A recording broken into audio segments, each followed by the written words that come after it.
Hello, नमस्ते। Money line investment and finance में आपका बहुत बहुत स्वागत। जो शेयर इन्वेस्टमेंट फाइनेंस आपको होल्ड करना है वो होल्ड कीजिए। Money line investment and finance की टीम से आपको बहुत बहुत नमस्कार, सत श्री अकाल। और सभी को यही पूछते हैं कैम छो। 2021 के हिसाब से जो चल रहा है मार्केट का माहौल, उसके अंदर जिस तरह हमें आगे बढ़ना है, आगे बढ़ने के लिए जो आगे आगे वर्किंग करना है उसके बारे में हम आपको बात करेंगे। आओ प्रभु से हम दुआ मांगे, ज़िंदगी जीने की अदा मांगे, अपनी खातिर तो बहुत मांगा है। आओ आज सबके लिए भला मांगे। तो अपनी हेल्थ वेल्थ का ध्यान रखते हुए इन्वेस्टमेंट कीजिए। टाइम के हिसाब से जो इन्वेस्टमेंट करना है तो उसके लिए आपको मनी लाइन इन्वेस्टमेंट देखने के लिए बहुत बहुत आभार।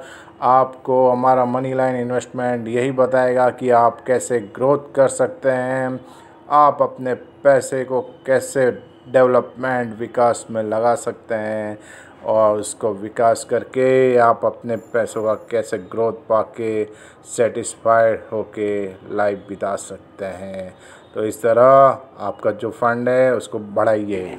एक निवेश के समय के साथ अपने मूल्य को बढ़ाने के लिए आज पूंजी का उपयोग करना शामिल होता है।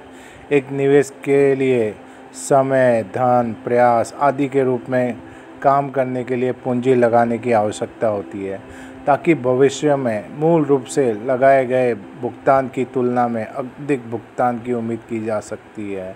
तो जिसमें बॉन्ड, स्टॉक, अचल संपत्ति, व्यवसाय, अन्य उदाहरण से हम लोग शामिल हैं। उसके अंदर आप जो इन्वेस्टमेंट किसी भी माध्यम या तंत्र को संदर्भित कर सकते हैं। तो जो इन्वेस्टमेंट करना है, कहाँ पे अच्छी तरह से करना है, किस हिसाब से करना है, तो आजकल लोग स्टॉक मार्केट में इन्वेस्टमेंट कर रहे हैं। स्टॉक मार्केट में भी अलग अलग रास्ते हैं, जैसे फ्यूचर ऑप्शन, आईपीओ, करेंसी और अपने डॉलर्स, फॉरेक्स। और स्टॉक मार्केट में मोस्टली होता क्या है, सेल करना, बाय करना, सेल करना। पर कहाँ करना है, कैसे करना है, स्टॉक मार्केट में अलग अलग सीढ़ियाँ है, कौन सी सीढ़ियों पे अलग अलग पैसे लगाना है, तो उस हिसाब से हम लोग आपको बताएंगे। मोस्टली जो इन्वेस्टमेंट का टर्म्स होता है, तो वो टर्म्स का आपको वर्कआउट करेंगे, तो वो आप टर्म जान के पाएंगे कि हमारे पास पैसा का एक बीज आ गया है, जिससे हम पैसा इन्वेस्टमेंट करके आज के डिजिटल युग में हम लोग अच्छा इन्वेस्टमेंट का बेनिफिट ले सकते हैं। और ये जो बेनिफिट का रिटर्न होगा वो एक फ्रूटफुल ही होगा। लोग यही करना है कि इन्वेस्टमेंट करना है। इन्वेस्टमेंट इसलिए करना है क्योंकि हमें भविष्य में जो प्रोजेक्ट वृद्धि होती है तो उसके आय की जो संभावना होती है वो हमें चाहिए रहती है। तो उसके हिसाब से एक इन्वेस्टमेंट वर्कआउट करना होता है। वास्तव में समय के साथ हम लोग इन्वेस्टमेंट नहीं कर सकते हैं तो मूल्य खो सकते हैं। उदाहरण के लिए यह भी संभावना है कि कोई कंपनी में निवेश करेंगे तो कंपनी दिवालिया हो जाती है, तो ऐसी परियोजना में अमल नहीं किया जाता है।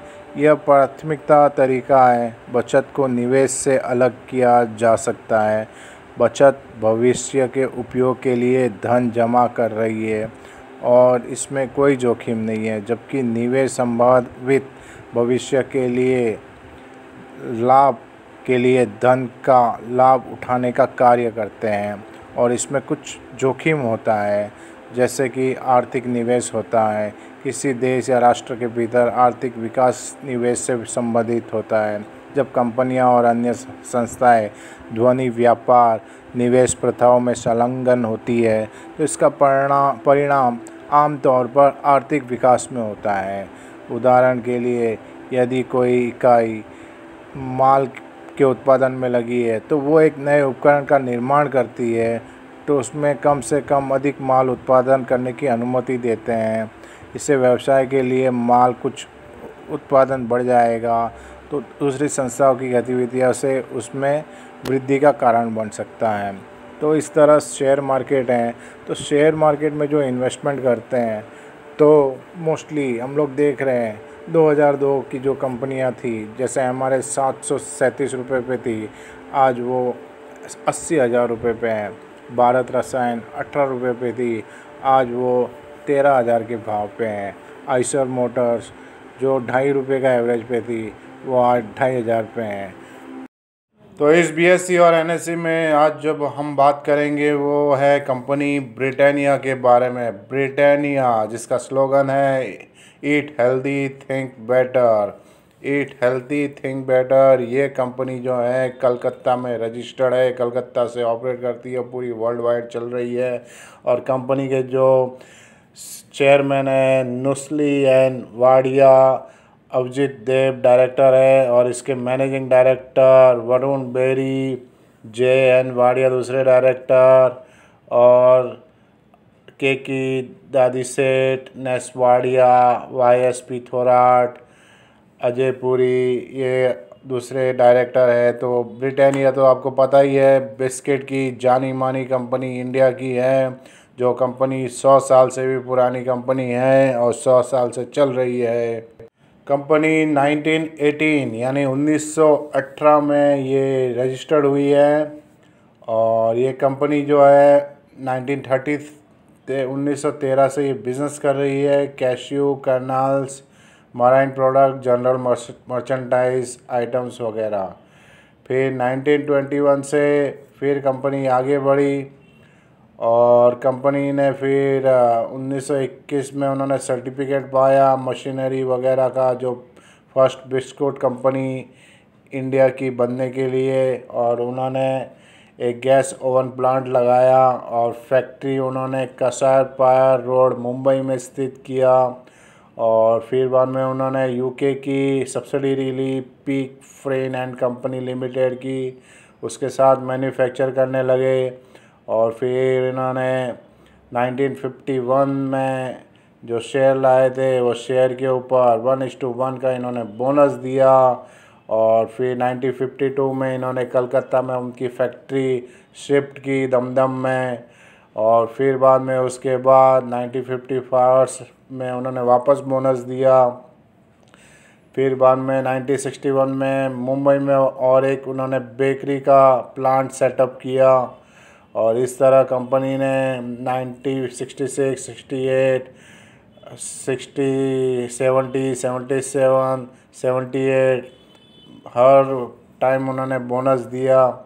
और फिर 1979 में इन्होंने कंपनी का नाम चेंज कर दिया, और कंपनी का नाम रखा ब्रिटानिया बिस्कुट कंपनी लिमिटेड से ब्रिटानिया इंडस्ट्रीज लिमिटेड। जो पहले ब्रिटानिया बिस्कुट लिमिटेड थी, उसका नाम रखा ब्रिटानिया इंडस्ट्रीज लिमिटेड। और फिर उसके बाद उन्होंने टेक्निकली कोलैबोरेशन किया नेबिको प्राइवेट लिमिटेड के साथ 1980 में, और 1982 में उन्होंने और बोनस दिया। तो इस तरह कंपनी ने बहुत ग्रोथ किया है, और कंपनी आगे बढ़ ही रही है।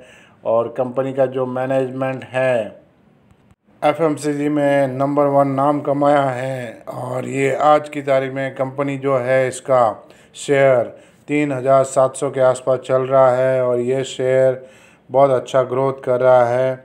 और इस कंपनी का जो शेयर था आज के 20 साल पहले 79 रुपीज़ के आसपास हुआ करता था। ये साल का मूविंग एवरेज 3,000 से लेकर 4,000 के बीच में है। 200 दिन का मूविंग एवरेज 3,600 का है। कंपनी का मार्केट कैपिटल 89,000 करोड़ के ऊपर है। ये साल इसने रेवेन्यू दिया है 13,100 के ऊपर। इसका नेट प्रॉफिट 1850 करोड़ के आसपास है। ईपीएस 77 करोड़ के आसपास है। बीवीपीएस 148 करोड़ के ऊपर है। इसका आरओई 52 करोड़ के ऊपर है। और इसके शेयर के ऊपर थोड़ा सा डेप्ट है 0.59। प्रमोटर के पास अभी भी 51% शेयर होल्डिंग है। 80% इसमें बाइंग के लिए सेंटीमेंट है, 13% सेलिंग के लिए कह रहे हैं। लगभग 100% बाइंग का सेंटीमेंट मार्केट में बना हुआ है। तो इस तरह बीएससी और एनएससी का ये टॉप क्लास का उभरता हुआ जेम्स है। और बीएससी और एनएससी में ये कंपनी बहुत पुरानी है, 100 साल से ऊपर भी। तो इस तरह फॉरेन में भी इसका कोलैबोरेशन है, और ऑल ओवर वर्ल्ड में ये बिज़नेस कर रही है। बहुत सारी कंपनियों ने डार्क साइड दिखाया है रिपोर्ट पर, इसने कभी निगेटिव रिपोर्ट नहीं दिखाई। आगे बढ़ता हुआ आगे उसने शेयर होल्डर का विकास ही किया है, और जिसने भी इसमें इन्वेस्टमेंट किया है उन्होंने अपने ड्रीम कार और ड्रीम होम्स वगैरह ऐसे शेयर से इन्वेस्टमेंट करके उसका बेनिफिट लेके पाए हैं। तो इस तरह ये भी दुनिया का जो ग्रोथ बढ़ रही है, दुनिया के साथ साथ ये भी शेयर बढ़ रहा है। तो ऐसी कंपनियों में इन्वेस्टमेंट करके आप भी ग्रोथ पाइए। हम यही चाहते हैं कि आपका ग्राफ है इन्वेस्टमेंट का वो बढ़ता रहे, आपका इन्वेस्टमेंट हमेशा बढ़ता रहे। Money line investment and finance में कुछ पूछना है पूछिए, जो शेयर होल्ड या फाइनेंस इन्वेस्टमेंट करना है वो कीजिए, और उसके बारे में और भी हम लोग अच्छी अच्छी जानकारी देंगे। तो इसके लिए हमारे चैनल को सब्सक्राइब कीजिए। Bye bye.